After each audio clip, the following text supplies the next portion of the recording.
बच्चों, आज हम सीखेंगे कि पौधे अपना भोजन कैसे बनाते हैं और उनको किस किस चीज़ की ज़रूरत पड़ती है अपना भोजन बनाने के लिए। सबसे पहली बात है कि जैसे हमारे भोजन बनाने में हमारी रसोई होती है। रसोई में आटा, दाल, चावल, साग, सब्जी, नमक इत्यादि मौजूद रहता है। तो उसी प्रकार से पौधे को अपना भोजन बनाने के लिए उसकी रसोई या पौधे की रसोई कहे जाने वाली पत्ती होती है। पत्ती को पौधे की रसोई कहते हैं और उसी के ज़रिए जो है पौधा अपना भोजन बनाता है। अब कैसे बनाता है उस पर हम चर्चा करेंगे और किन चीज़ की आवश्यकता होती है वो जानेंगे। तो पहली बात, पौधे को अपना भोजन बनाने के लिए इस प्रकृति में जो सबसे बड़ा ऊर्जा का भंडार है वो सूर्य है। तो सबसे पहली चीज़ जो चाहिए पौधे को वो सूर्य का प्रकाश चाहिए।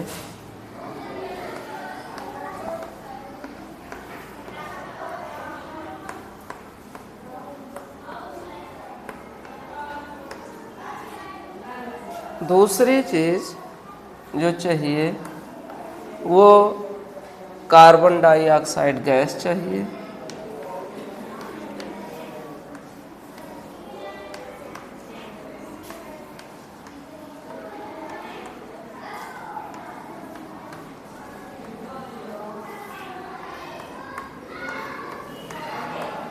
और तीसरे चीज़ की आवश्यकता जो है वो जल चाहिए।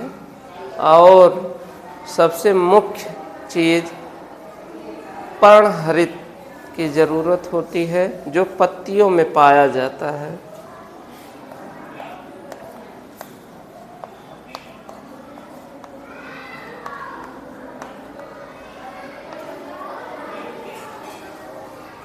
ये इतनी मुख्य चार चीज़ें चाहिए: सूर्य का प्रकाश, कार्बन डाइऑक्साइड गैस, जल, पर्णहरित।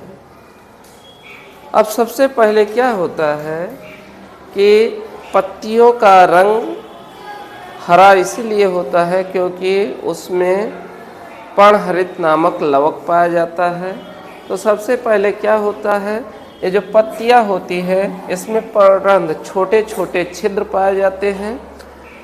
तो ये क्या करती है, पर्णरंध्र जो होते हैं और इसमें जो क्लोरोफिल होती है तो ये सूर्य के प्रकाश को जो है पर्णरंध्रों की सहायता से अवशोषित कर लेती है, सौर ऊर्जा को। इसके बाद वायुमंडल से CO2 गैस को ले लेती है और जो मिट्टी में खनिज लवण तथा जल होते हैं वो जाइलम नलिकाओं के द्वारा पानी को जो है पत्तियों तक पहुंचाया जाता है। तो वायुमंडल की कार्बन डाइऑक्साइड गैस तथा सूर्य के प्रकाश की रोशनी और जल, ये सूर्य के प्रकाश की रोशनी में कार्बन डाइऑक्साइड गैस और जल आपस में क्रिया करके ग्लूकोज बनाते हैं जो पौधे का मुख्य भोजन है और बदले में हमें जीवनदायिनी ऑक्सीजन गैस देते हैं या निकलती है। अब पौधे में भोजन बनाने की यह प्रक्रिया प्रकाश संश्लेषण कहलाती है। अब हम रासायनिक सूत्र के माध्यम से जानेंगे कि कैसे पत्तियों में ग्लूकोज का निर्माण होता है। तो क्या हुआ, क्या ज़रूरत थी? पहली ज़रूरत हमने बताया सूर्य का प्रकाश, दूसरा कार्बन डाइऑक्साइड गैस, तीसरा जल, चौथा जो है पर्णहरित। तो ये वायुमंडल से CO2 गैस लेती है और ये जड़ों से पानी, तो 6 अणु इसके और 6 अणु पानी के, ये दोनों आपस में जो है क्रिया करते हैं और किसकी उपस्थिति में? सूर्य का प्रकाश और पर्णहरित बना क्या? यहाँ पे दोनों क्रिया करते हैं,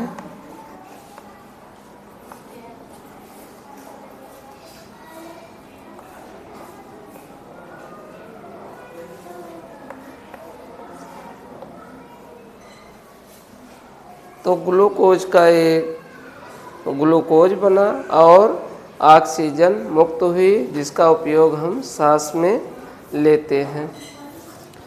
तो एक बार पुनः समझ लेते हैं कि क्या क्या किन चरणों में प्रकाश संश्लेषण की क्रिया संपन्न होती है।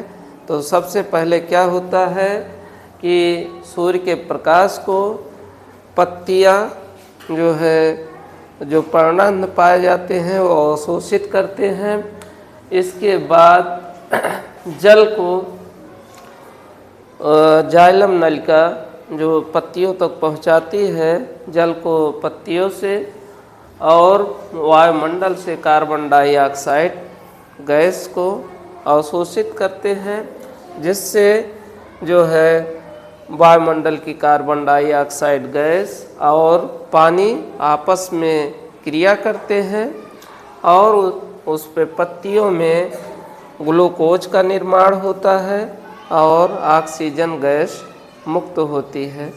अब ग्लूकोज का उपयोग पौधे अपनी जैविक क्रियाएं और वृद्धि में करते हैं और जो शेष भोजन बनता है वो पत्तियों में, जड़ों में और तने में इकट्ठा हो जाता है। जैसे पालक हम खाते हैं तो उसकी पत्तियों का रंग हरा होता है, पालक का साग, मूली का साग, चौराई का साग, तो इसमें भोजन जो है पत्तियों में इकट्ठा रहता है। वहीं जड़ कुछ पौधे के खाते हैं हम, जैसे मूली हुआ, गाजर हुआ, तो इसकी सबकी जड़ खाते हैं। तो ये पौधे जो है इनका भोजन जड़ों के रूप में इकट्ठा होता है।